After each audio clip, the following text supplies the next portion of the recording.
राधे राधे, जय श्री कृष्णा। कर्ण की मौत भगवान श्री कृष्ण की वजह से हुई थी और कर्ण की अंतिम संस्कार भी भगवान श्री कृष्ण ने किया था।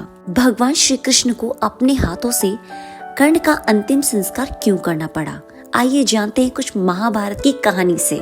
दानवीर कर्ण का नाम तो आपने हर जगह सुना होगा। क्या आपको पता है कि कर्ण की मौत भगवान श्री कृष्ण की वजह से हुई थी? कर्ण पांडवों की माता कुंती और सूर्य का पुत्र था। कुंती ने अपनी शादी से पहले कर्ण को जन्म दिया था। फिर उसने लोकलाज के डर से एक बक्से में पानी में उसे छोड़ दिया। वो बक्सा एक रथ के सारथी को मिला।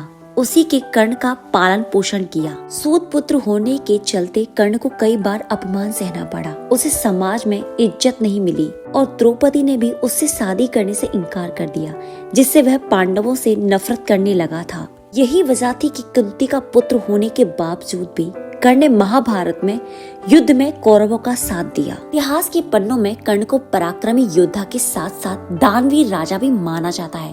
कर्ण के दान में कई किस्से मौजूद हैं। कहा भी जाता है जो कोई कर्ण के पास जाकर कुछ मांगता था, वो कैसे न कैसे उसकी इच्छा जरूर पूरी करता। एक बार श्री कृष्ण खुद एक ब्राह्मण का भेष धारण कर कर्ण के पास गए और उन्होंने कर्ण से सोना मांगा। कर्ण ने कहा कि अभी तो सोना सिर्फ मेरे दांत में ही है और आप इस सोने को ले सकते हैं। ब्राह्मण ने कहा कि उसके लिए आपके दांत तोड़ने पड़ेंगे और ये मुझसे नहीं होगा। इस पर कर्ण ने खुद अपने दांत तोड़कर सोना निकालकर ब्राह्मण रूपी कृष्ण को दे दिया। कृष्ण इससे खुश हुए और कर्ण से वरदान मांगने को कहा। कर्ण ने कहा कि उसकी मृत्यु होने पर उसका अंतिम संस्कार कोई ऐसा व्यक्ति करे जो पूरी तरह पाप मुक्त हो। एक बार कर्ण को मिला था श्राप। एक बार कर्ण अपने रथ से कहीं जा रहा था, तभी उसके रथ से एक बच्चिया की मौत हो गई। उसी दौरान एक साधु ने कर्ण को श्राप दिया कि जिस रथ से बच्चिया की मौत हुई है उसी तरह तुम्हारी भी मौत होगी।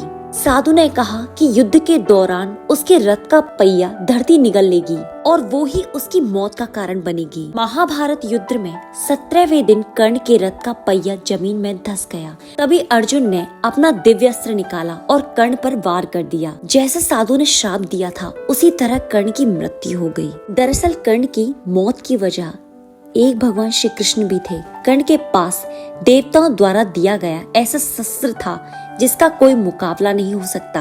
दिव्य अस्त्र कर्ण ने अर्जुन के लिए बचा कर रखा था। जब भीम का पुत्र घटोत्कच कौरवों की सेना पर कहर ढा रहा था, तब मजबूरन कर्ण को उस पर दिव्य अस्त्र का इस्तेमाल करना पड़ा। के बाद श्री कृष्ण ने अर्जुन को बताया कि अर्जुन अब तुम्हें कोई खतरा नहीं है। कर्ण ने दिव्य अस्त्र का इस्तेमाल घटोत्कच का वध करने में कर दिया। अब तुम कर्ण का आसानी से वध कर सकते हो। इस तरह भगवान कृष्ण के कहने पर अर्जुन ने कर्ण को युद्ध में मार दिया। कर्ण की मृत्यु के बाद सवाल उठा कि उसका अंतिम संस्कार कौन करेगा। दरअसल भगवान श्री कृष्ण ने कर्ण को पहले ही वचन दिया था, कोई ऐसा शख्स ही उसका अंतिम संस्कार कर सकेगा जो पूरी तरह पाप मुक्त हो।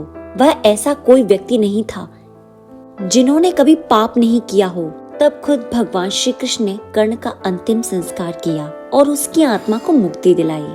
ऐसे हुआ था दानवीर कर्ण का अंतिम संस्कार भगवान श्री कृष्ण के हाथों।